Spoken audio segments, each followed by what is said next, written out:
మనుషులు అలాగే golden retrievers అనే ఒక కుక్క జాతి మధ్య భావోద్వేగ అనుబంధం ఊహించిన దానికంటే లోతుగా ఉంటుందని ఇప్పుడు చాలా అధ్యయనాలు చెప్తున్నాయి. దీని గురించి మనం తెలుసుకుందాం. ఈ కొత్త అధ్యయనం ప్రకారం మనుషులు మరియు ఈ గోల్డెన్ రిట్రీవర్స్ అనే ఒక జాతి కుక్కల్లో జీన్స్ ఒకేలా ఉంటాయని తెలుస్తోంది. ప్రవర్తన, బంధము, భావాలు అర్థం చేసుకోవటం, వీటికి సంబంధించిన జీన్స్ రెండిట్లోనూ చాలా దగ్గరగా ఉన్నాయి. అందుకే ఈ గోల్డెన్ రిట్రీవర్ జాతి కుక్కలు మనం ఎలా ఉన్నామో వెంటనే గుర్తిస్తాయి. ఒత్తిడి, దయ, ఇతరులతో కలవటం వంటి విషయాల్లో వీటి మెదడు కూడా మనలాగే పనిచేస్తుందంట. అంటే వీటి ఫీలింగ్స్ మనతో ఉండటం వల్ల నేర్చుకునేవి కావు, వాటికి పుట్టుకతోనే మన మనోభావాలను అర్థం చేసుకునేలా ఉంటాయి.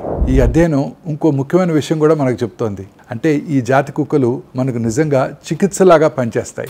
ఆందోళన, ఒంటరితనము, నిరాశ, ఒత్తిడి ఉన్న వాళ్ళకి ఇవి చాలా ఓదార్పునిస్తాయి. రక్తంలో కార్టిసాల్ స్థాయిలు తగ్గుతాయి, మనసు ప్రశాంతంగా ఉంటుంది, రోజువారీ జీవితం కూడా స్థిరపడిపోతుంది. అన్నిటికంటే ఇవి ఇచ్చే ప్రేమ పూర్తిగా నిస్వార్థం. అందుకే చాలామందికి ఈ కుక్కలే నిజమైన వైద్యం.